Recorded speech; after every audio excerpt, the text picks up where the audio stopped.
Hello, everyone. In this English episode, we will be focusing on English conversation.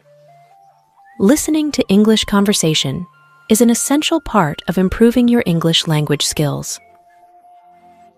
It can help you improve your listening, speaking, and comprehension skills. Our topic is the importance of English speaking skills in school education. Hey Robin, how's your English practice going? It's going well. But I wish I could improve my English speaking skills at school. If only we had more opportunities to practice there. Absolutely right. I feel the same way. If we could practice English from an early age, we'd become fluent much faster.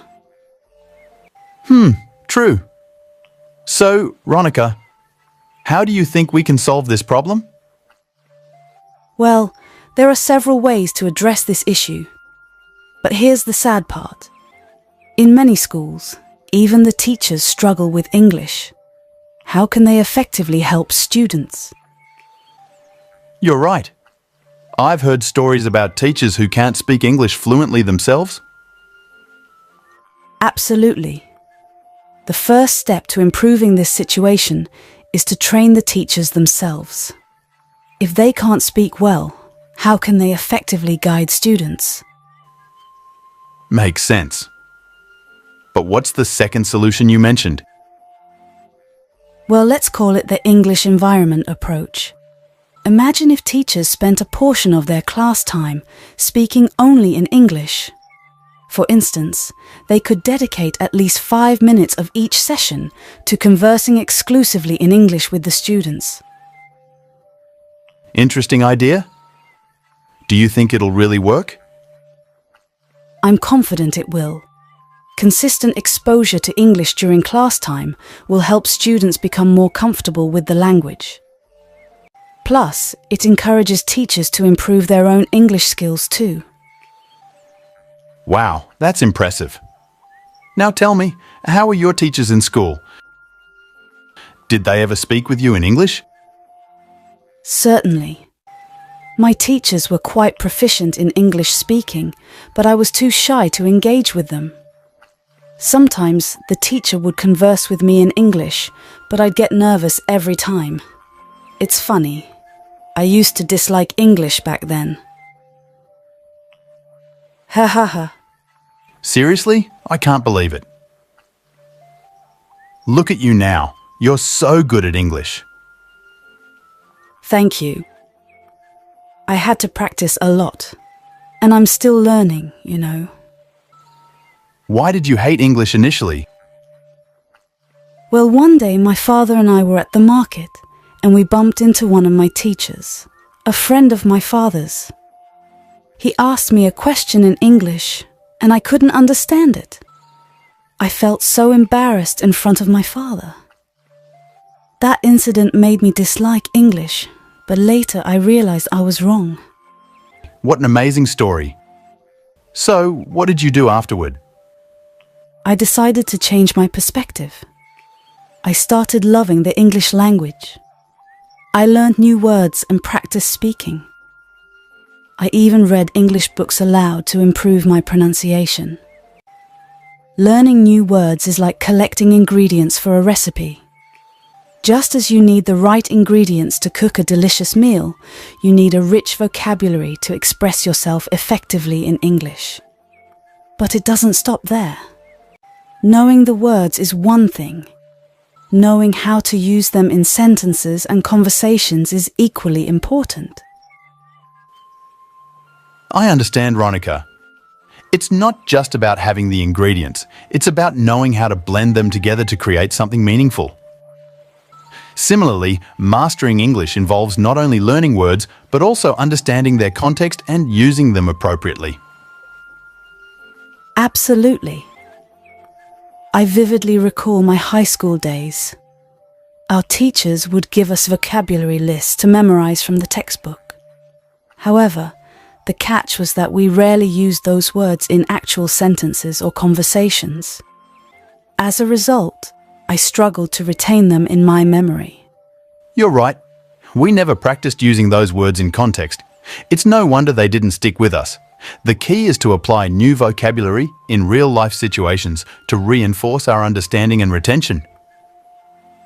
You're absolutely right. It's frustrating how teachers often focus solely on exam scores rather than practical language skills. Even though we've been learning English since our school days, many of us still struggle to speak it fluently.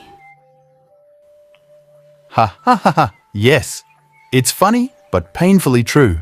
We're all in the same boat, trying to navigate the English language. Let me share an incident.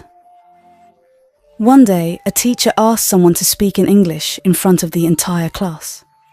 Nobody volunteered. But eventually, one brave girl stepped forward and impressed the teacher.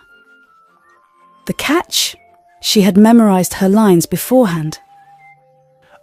Memorization isn't the best approach. It's much better to express ourselves spontaneously. Exactly. Students often treat English like it's rocket science, fearing every word they utter. But really, it's about practice and confidence. So true, Ronika. We need to break free from that fear and embrace the language. Let's keep practicing. If you have watched the video till now, it means that you are truly committed to improving your English. And the good news is that your efforts are paying off as you are making progress towards your goal. Keep up the great work. Our aim is to help you enhance your English skills. To achieve this goal, we recommend practicing the new words that were used in this conversation. We kindly request that you not skip the video, as it is crucial to learning new words regularly. Consistent practice is essential for improving your vocabulary and overall language proficiency. Let's work together to improve your English. Our sentence: We need to break free from that fear and embrace the language. certainly. In simple terms, when we say embrace, we mean to welcome, accept, and adopt something willingly. So the phrase break free from that fear and embrace the language suggests overcoming any fear related to language and being open to accepting and using it with a positive and welcoming attitude. It's much better to express ourselves spontaneously. Spontaneously means doing something in a natural and unplanned way, without much thought or preparation. It happens on the spur of the moment, without deliberate intention or premeditation. So if you do something spontaneously, you're doing it impulsively and without a lot of advance planning. It's no wonder they didn't stick with us. Wonder is used to express surprise or amazement. When the speaker says it's no wonder they didn't stick with us, they are suggesting that it's not surprising that those words didn't stay in their memory or become familiar. The use of wonder implies that there is a logical reason or explanation for the lack of retention or practice with those words.